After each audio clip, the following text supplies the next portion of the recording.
अस्सलाम वालेकुम। इस वीडियो में बात करेंगे नेजल पॉलिप की। Nasal polyp is an important chapter. What is nasal polyp? Nasal polyp are basically pedunculated swelling which arises from the sinus and nasal mucosa. These are prolapsed mucosal lining of the sinuses. दो तरह के होते हैं, ethmoidal polyps and एंट्रोकॉनल polyps. जो सबसे common होते हैं 70% of the cases में देखे जाते हैं वो एथमोइडल पॉलिप होते हैं। These are due to the इसमें बेसिकली जो मेन डिजीज़ होती है वो एथमोइडल साइनसेस के लेवल पे होती है, वहाँ से म्यूकोसल चेंजेस शुरू होती हैं and they extend further into the nose and into the other paranasal sinuses.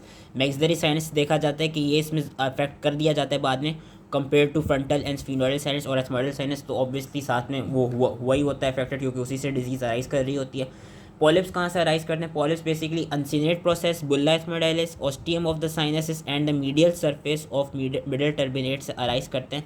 Pathology इसकी ये देखी गई है। अगेन ये टेबल याद कर लेना है। इसके कौन कौन से रिस्क फैक्टर्स हैं एथमोइडल पॉलिप्स के? एलर्जी एंड वेसोमोटर इम्बैलेंस, जो कि अभी हमने पिछली वीडियो में पढ़ लिए थे। Allergic fungal sinusitis, chronic rhinosinusitis, cystic fibrosis, aspirin hypersensitivity and asthma. होता क्या है एथमोइडल पॉलिप्स में? जो म्यूकोजा होगा that would be edematous due to the collection of extra cellular fluid. Initially जो पॉलिप होता है वो सेसाइल होता है, लेकिन इट सून बिकम्स पेडुंकुलेटेड और हमको ये मल्टीपल बायलेटरल पेल और वाइटिश मिलते हैं। इनके 3 पार्ट्स होते हैं पॉलिप्स के, पेडिसल, बॉडी और फंडस। नेकेड आइस एग्जामिनेशन जब हम करेंगे तो हमको सॉफ्ट, स्मूथ और ग्रेप लाइक स्ट्रक्चर्स मिलेंगे। वेयर एस ये भी देखा जाएगा कि जब हम प्रोबिंग करेंगे तो they would be insensitive to touch and they would be moving. Microscopically जब हम चेक करेंगे तो उनके ऊपर सिलिएटेड कोलमनार एपिथेलियम होगा। जो सबम्यूकोजा होगा that would show large intercellular spaces filled with serous fluid and it would have eosinophils and round cells present in it. और कभी कभी उनमें मेटाप्लेजिया भी, मेटाप्लास्टिक चेंजेस भी हो सकती हैं। क्लिनिकल फीचर्स ये देखे गए हैं कि they usually occur after the age of 2 years. अगर तो बिफोर एज ऑफ 2 ईयर्स किसी बच्चे में हमको पॉलिप लाइक चीज़ नज़र आ रही है तो हमारा जो पहला जाना चाहिए डायग्नोसिस जो जाना चाहिए वो हमारा पॉसिबिलिटी उस जाना चाहिए मेनिंजोसील की तरफ या एनसेफेलोसील की तरफ या सिस्टिक फाइब्रोसिस की तरफ। क्लिनिकल फीचर्स क्या होते हैं? नेजल ऑब्स्ट्रक्शन मोस्टली बायलेटरल इसमें होती है, कंटिन्यूस होती है एंड यूजुअली कंप्लीट होती है। वाटरी राइनोरिया मिलता है, स्नीजिंग मिलती है, पार्शियल और total loss of sense of smell मिलता है, हेडेक मिलता है क्योंकि साइनसाइटिस की वजह से हो रहा होता है, और एक्सटेंशन भी हो जाती है क्या कहते हैं इस डिजीज़ की to the level of orbit, जिसकी वजह से प्रोप्टोसिस और हाइपरटीलोरिज्म मिल सकता है। Widening of the nasal bridge मिलती है and sometime this mass the protruding from the mass protruding leads from the basically कभी कभी क्या मिलता है हमको? Widening of the nasal bridge मिल सकती है या mass protruding from the nostril. इस तरह की प्रेजेंटेशन मिल सकती है, जो कि उन्होंने यहाँ पे 2 प्रेजेंटेशंस दिखाई हुई हैं कि नेजल ब्रिज की यहाँ पे हम देख सकते हैं वाइडनिंग हुई है एंड यहाँ पे हम देख सकते हैं कि नोस्ट्रल क्या कहते हैं नेजल ब्रिज की यहाँ पे वाइडनिंग हुई है एंड यहाँ पर दिखाया हुआ है कि नोस्ट्रल तक एक तरफ से वो प्रोट्रूड कर रहा है। एंटीरियर राइनोस्कोप में हमें किस तरह मिलेगा? Multiple bilateral smooth pale glistening grape like structures मिलेंगे। प्रोबिंग में they would be mobile, pedunculated and insensitive to touch. Nasal patency test would be reduced या एब्सेंट। जो सरफेस होगी पॉलिप की it would be ulcerated, congested and red. Hyponasal voice मिलेगी जिसको हम राइनोलेलिया क्लोजा कहते हैं। ये क्लिनिकल फीचर्स इस टेबल से हम याद कर सकते हैं। इन्वेस्टिगेशन हम कौन कौन सी कराते हैं? Investigation are important. हम प्लेन एक्सरे कराते हैं पैरानेसल साइनसेस का वाटर्स व्यू में to find extent of the disease, लेकिन इससे भी जो ज़्यादा डायग्नोस्टिक है वो है हमारा CT scan of the nose and paranasal sinuses in axial, sagittal and coronal plane. ठीक है, सिटी ये याद रखना कि प्लेन एक्सरे तो हम कराते हैं पीएनएस का वाटर व्यू में, लेकिन इससे ज़्यादा बेहतर जो है वो है हमारे पास CT scan of nose and PNS in axial, sagittal and coronal plane, जो कि further extent of the disease बताता है। हम डायग्नोस्टिक नेजल एंडोस्कोपी भी कर सकते हैं to detect the origin of the disease and again extent of disease. Investigation हम करा सकते हैं नेजल एलर्जी के लिए, नेजल एलर्जी के हम टेस्ट करा सकते हैं, और हम हिस्टोपैथोलॉजी कराते हैं। अगर हम ज़्यादा हिस्टोपैथोलॉजी तब कराते हैं जब हम एलर्जिक फंगल साइनसाइटिस को वो कर रहे हो, सस्पेक्ट कर रहे हो। उस केस में हम क्या करते हैं? हम कुछ पार्ट ऑफ अ पॉलिप को बेसिकली नॉर्मल सेलाइन में रख के स्पेसिमेन को सेंड करते हैं ताकि जब हम नॉर्मल सेलाइन में रख देंगे बाद में हम फंगल स्टेन्स और फंगल कल्चर के थ्रू इजीली डिटेक्ट कर लेंगे अगर तो फंगल साइनसाइटिस की वजह से हो रहा है पॉलिप या नहीं हो रहा। डिफरेंशियल डायग्नोसिस क्या होते हैं इसके एथमोइडल पॉलिप्स के? वो इंपॉर्टेंट है क्योंकि उनसे बेसिकली डिफरेंशिएट हमें करना आना चाहिए। Antrochoanal polyp, neoplasia and foreign bodies, these are your 3 differential diagnosis. Antrochoanal polyp जो कि अभी हम आगे पढ़ेंगे, एंट्रोकॉनल पॉलिप का देखा गया कि वो यूनिलैटरल और सिंगल होते हैं। मेलिग्नेंसी में ये देखा जाता है कि जो पॉलिप होगा वो रेड होगा, फ्लैशी होगा और फ्राइबल होगा विद ग्रैनुलर सरफेस, ज़्यादातर ओल्ड एज में देखा जाता है। और क्या कहते हैं हम किस मेलिग्नेंसी से उसको वो कर सकते हैं, पॉसिबिलिटी फाइंड आउट कर सकते हैं कि वी को डिफरेंशियल डायग्नोसिस हम बढ़ा सकते हैं, हम इन्वर्टेड पेपिलोमा की बना सकते हैं पॉलिप को देख के, अगर तो पॉलिप रेड, फ्लैशी और फ्राइबल हो। और साथ में ये देखा गया है कि हम और कौन सा क्या कहते हैं किस उससे कर सकते हैं, डिफरेंशिएट कर सकते हैं nasopharyngeal angiofibroma and inverted papilloma. These are the two malignancy या टू नेजोप्लीजर्स जिससे डिफरेंशिएट करना चाहिए एथमोइडल पॉलिप को।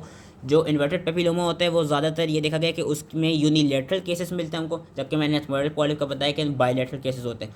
और जो नेजोफेरेंजियल एंजियोफाइब्रोमा होता है वो देखा गया कि वो ज़्यादा टीनेज मेल्स में मिलते हैं, एंड साथ में हमें टीनेज मेल्स की हिस्ट्री भी मिलती है कि there is history of recurrent epistaxis and nasal mass. तो इस तरह हम डिफरेंशिएट कर लेते हैं। ट्रीटमेंट के लिए अगर तो अर्ली स्टेज हो इस पॉलिप की तो एंटी हिस्टामिन और टॉपिकल स्टेरॉइड स्प्रे हम देते हैं, वरना इसमें हम एथमोइडल पॉलिप की मोस्ट कॉमनली सर्जरी ही होती है। और सर्जरी कौन सी हम करते हैं आजकल, एंडोस्कोपिक साइनस सर्जरी, बस ये नाम याद रख लेना, अगेन या टेबल बना हुआ याद रख लेना, एंडोस्कोपिक साइनस सर्जरी हम करते हैं जो कि इसको ट्रीट करती है। इंट्रानेजल पॉलीपेक्टमी भी करा सकते हैं और हम एथमोइडेक्टमी भी करा सकते हैं। एथमोइडेक्टमी 3 तरह की होती है जिनमें से उनकी कुछ वो हैं प्रोज एंड कॉन्स हैं। इंट्रानेजल एथमोइडेक्टमी होती है। इंट्रानेजल इसलिए कहते हैं क्योंकि हम नोज के थ्रू बेसिकली एथमोइडल साइनस तक रीच करते हैं, लेकिन इसका एक डिसएडवांटेज ये कि जो पोस्टीरियर सेल्स हैं एथमोइडल साइनस के they can not be clear.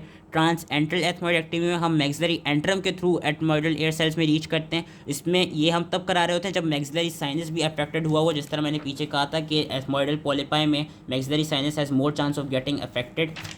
तो मैक्सिलरी एंट्रम भी जब अफेक्टेड हो देन हम मैक्सिलरी साइनस भी जब अफेक्टेड हो देन हम ट्रांस एंट्रल एथमोइडेक्टमी के थ्रू जाते हैं, और इसमें हम कैल्डवेल लूक्स अप्रोच अप्लाई करते हैं by medial wall through medial wall of antrum. लेकिन इसका भी एक डिसएडवांटेज है कि जो एंटीरियर एथमोइडल सेल्स हैं these are difficult to clear. और फिर हमारे पास एक्सटर्नल एथमोइडेक्टमी आती है जिसमें एक्सटर्नल इंसिजन दिया जाते हैं medial to the inner canthus of eye. इसका एडवांटेज है कि इसमें तीनों जो इंटीरियर पोस्टीरियर एथमोइडल साइनस सारा पूरा प्रॉपरली हमारा एथमोइडल एयर साइनस क्लियर तो हो जाता है। लेकिन इसका डिसएडवांटेज है कि इसमें हमको जो ऑर्बिट होते हैं उसको बेसिकली लेटरली डिस्प्लेस करना होता है, तो एक तरफ से एक ऑब्वियस स्कार बन जाता है फेस पे, जिसकी वजह से हम आजकल इसको इतना नहीं करते, हम एंडोस्कोपिक साइनस सर्जरी ही करते हैं। That was all related to ethmoidal polyp. Now we come to antrochoanal polyp. Antrochoanal polyp का डिफरेंस इज कि it arises from maxillary antrum. It is prolapsed through the ostium of the sinus in the middle meatus. Initially, it hangs in the nasal cavity and then it grows towards the choana. एंट्रोकोआनल पोलिपाई के 3 parts होते हैं, enteral, कोआनल और nasal. जो enteral part होता है वो maxillary antrum के level पे प्रेजेंट होता है। जो कोआनल पार्ट होता है वो देखा जाता है कि ओरोफेरिंक्स में वो प्रेजेंट होता है, और वहाँ पे वो जो सॉफ्ट पैलेट होता है उसको डाउनवर्ड एंड फॉरवर्ड पुश कर रहा होता है, जो कि इस तरह की हमें फिगर मिल रही होती है कि सॉफ्ट पैलेट को वो डाउनवर्ड और फॉरवर्ड पुश कर रहा होता है कोआनल पार्ट। वेरा जो नेजल पार्ट होता है वो फ्लैटेंड मिलता है और हमको एंटीरियर डायनोस्कोपी के थ्रू नज़र आ जाता है। पैथोलॉजी यही है कि मैक्सिलरी साइनस का कोई इन्फेक्शन हुआ हो या फॉल्टी डेवलपमेंट हुई हुई हो मैक्सिलरी साइनस ऑस्टियम की, कि मैक्सिलरी साइनस बहुत लार्ज हो गया उस, या कोई नेजल एलर्जी आ गई, उसकी वजह से एंट्रोकोनल पॉलिप होते हैं। लेकिन but these are much less common than ethmoidal polyp. Most commonly males को अफेक्ट करते हैं बिफोर द एज, वो males who are before the age of 40 years of as.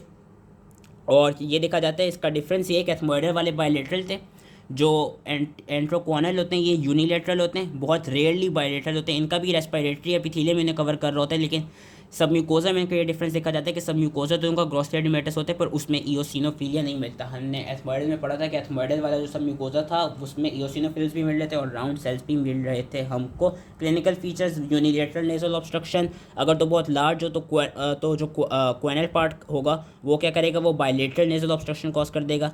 Anterior nasal discharge होता है which is mucoid in nature, इसमें भी राइनोलेलिया क्लोजा मिलता है। एंटीरियर डायनोस्कोपी पे हम नेजल पार्ट को डिटेक्ट कर सकते हैं which is single unilateral pale and glistening. Choanal part मैंने कहा था फेरिंग्स पे ज़्यादा नजर आ जाता है। कभी कभी हम लेस सिवियर केसेस में पोस्टीरियर डायनोस्कोपिक एग्जामिनेशन के थ्रू भी डिटेक्ट कर सकते हैं। इन्वेस्टिगेशंस में भी हम कौन सी कराते हैं, plain x-ray of paranasal sinuses in Waters view and plain x-ray of soft tissues in the nasopharynx at your lateral view and CT scan of nose and PNS to detect the origin and extent. Nasal endoscopy और histopathology, ये 3 investigation हम कराते हैं। इसमें हम कौन से disease हो सकते हैं, hypertrophied inferior turbinate and neoplasia. Neoplasia में अगेन इन्वर्टेड पेपिलोमा आ जाता है और हमारे पास नेजोफेरेंजियल एंजियोफाइब्रोमा आ जाता है। किस तरह हम डिफरेंशिएट करेंगे उसको एंट्रोकॉनल पॉलिप को इन दो न्यूप्लेजिया से, बेसिकली वही जो इन्वर्टेड पेपिलोमा होता है वो ज़्यादातर आफ्टर द एज ऑफ 40 देखा जाता है। Antrochoanal polyps usually below age of 40 वाले इंडिविजुअल्स में होते हैं। एंड नेजोफेरेंजियल एंजियोफाइब्रोमा का मैंने पहले ही बता दिया था कि वो ज़्यादा टीनेज मेल्स को अफेक्ट करता है और उसमें हिस्ट्री होती है रिकरेंट प्रोफ्यूज एपिस्टेक्सिस की। ट्रीटमेंट हम किस तरह करते हैं, इसमें भी एंडोस्कोपिक साइनस सर्जरी याद रखनी है। इंटरनेशनल पहले ज़माने में ये होता था कि इंटरनेशनल पॉलीपेक्टमी की जाती थी, लेकिन उसमें ये देखा गया था कि जो मैक्सिलरी एंट्रम था that was difficult to approach, जिसकी वजह से जो एंट्रल पार्ट होता था वो ईजिली रिमूव नहीं हो पाता था, उसकी रिकरेंस हो जाती थी। हमने अभी 3 पार्ट्स पढ़े थे ना एंट्रोक्वानल में, एंट्रल, क्वानल और नेसल। तो इंटरनेशनल पॉलीपेक्टमी के थ्रू ये देखा जाता था कि एंट्रल पार्ट को ईजिली रिमूव नहीं किया जा सकता था, उसकी रिकरेंस होती थी, जिसकी वजह से हम फिर कैल्डवेल लूक्स अप्रोच या कैल्डवेल लूक्स ऑपरेशन की तरफ जाते थे। तो एंट्रोक्वानल पोलिप्स को भी ट्रीट करने के लिए हम मेन जो करते हैं वो एंडोस्कोपिक साइनस सर्जरी करते हैं। उसके अलावा अगर तो आप 2 और लिखना चाहें तो आप लिख सकते हैं intranasal polypectomy and Caldwell Luc operation, जो कि उन्होंने जिस तरह यहाँ टेबल में भी दिखाई गई है। That was all related to the polyps. I hope please समझ में आ गया हो एंड थैंक यू।